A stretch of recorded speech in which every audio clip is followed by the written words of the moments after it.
बोलिए मालिक। कहाँ गया मेरा फूलों का गजरा, कहाँ गई मेरी बिंदिया, कहाँ गई मेरी बात की सिंदूर, कहाँ गई मेरी चूड़िया,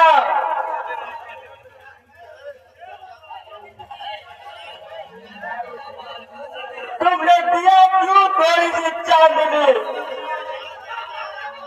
छा गया अंधेरी, लौड़ा पर तो नहीं पिए लौड़ा पीने तुमने मेरी दुनिया को माता के सब फिर उसे लूट लिया। इस दुनिया के झूठे मुसाफिर लूट मेरी नजरें, मेरी ये दुनिया अब मत कर दे ये रे पक्का लाइटर मार से मार